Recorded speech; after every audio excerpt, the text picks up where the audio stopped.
दोस्तों नेचर्स लेवन केयर में आपका स्वागत है। दोस्तों आप जो देख रहे हैं ये है बाल छोटे छोटे टुकड़ों में।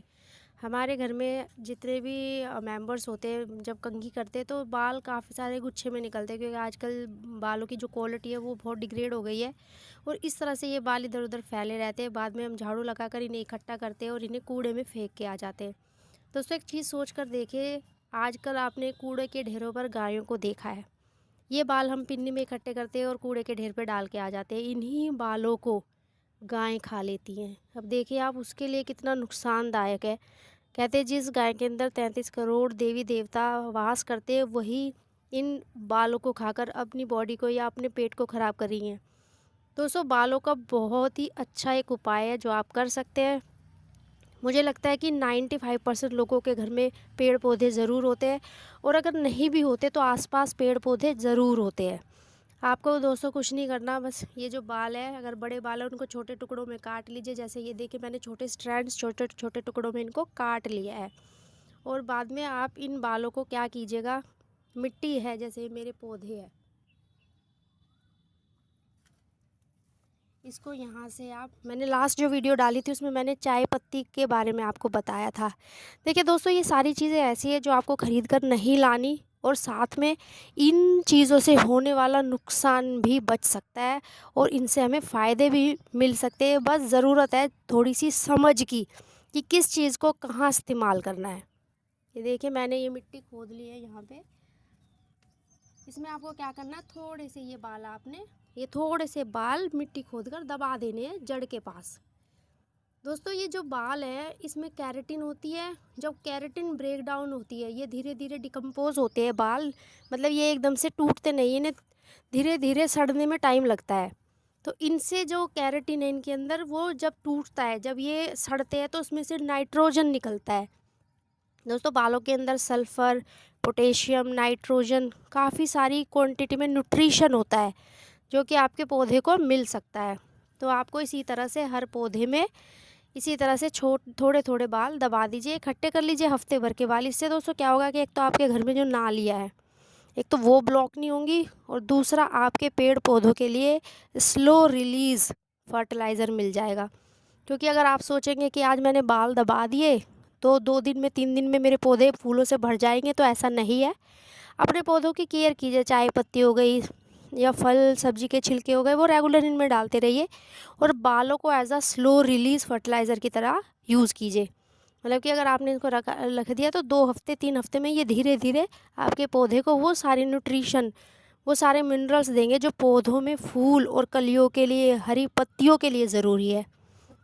दोस्तों ऐसे ही मैंने अपने सारे पौधों के लिए करती रहती हूँ मैं रेगुलर।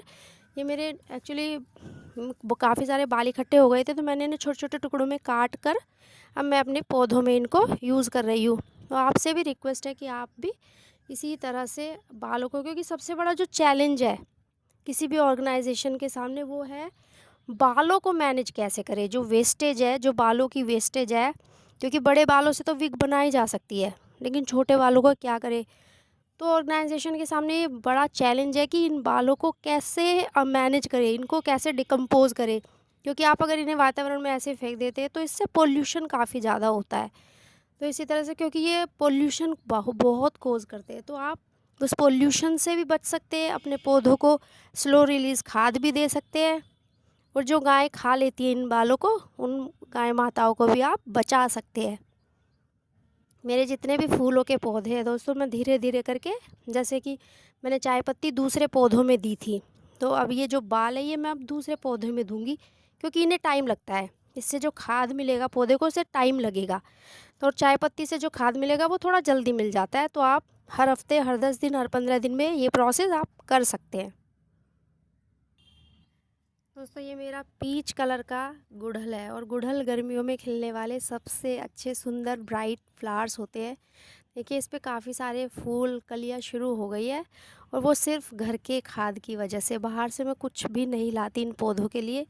ऐसे ही मैंने, ये देखिए मैंने थोड़ी मिट्टी को गीला कर लिया है, और मिट्टी को गीला करने के बाद ये आपको थोड़े से, ये इतने बाल आपको मिट्टी के पास में ऐसे दबा देने हैं। दोस्तों पौधे काफ़ी सारे होते हैं तो घर की जो चाय पत्ती हफ्ते भर की होती है वो सभी पौधों में काम नहीं आती। तब तक आप अगर बाल इकट्ठे कर लेंगे, उनको धो के अच्छे से छोटे छोटे टुकड़ों में काट लीजिए और इसी तरह से अपनी मिट्टी में उनको दबा दीजिए। इसमें कितना टाइम लगा? इसमें मुश्किल से मुझे कितना 5 मिनट लगी है। 5 मिनट में आपके पौधे को स्लो रिलीज़ खाद मिल गया है। ये आप कर सकते हैं, आपको कुछ भी कहीं से भी लाने की ज़रूरत नहीं है। ये देखिए, मेरी छत पर गुड़हल काफ़ी सारे हैं और सभी फूलों से भरे हुए हैं। ये देखिए, ये मैंने इसमें मैं सब में थोड़ा थोड़ा दबा देती हूँ और ये स्लो रिलीज़ की तरह, अगर बाई चांस अगले हफ्ते या 10 दिन के अंदर मैं अगर खाद नहीं भी दे पाऊँगी अपने पौधों को, तो मेरे पौधों को खाद अपने आप से मिलता रहेगा। ये कुछ ऐसे उपाय होते हैं दोस्तों, जिससे आपका पौधा सूखेगा भी नहीं, फूलों और कलियों से रेगुलर भरता रहेगा। क्योंकि ग्रो करने के लिए, चाहे बच्चा हो, चाहे पौधा हो, चाहे कोई भी जीव हो, ग्रो करने के लिए उसे टाइम टू टाइम न्यूट्रिशन चाहिए। अगर आप खाली पानी पानी से सोचोगे कि वो बढ़ जाए, फूलों से भरमार उसमें हो जाए, तो ऐसा नहीं हो सकता। उसके लिए आपको उसकी केयर तो थोड़ी सी करनी पड़ेगी।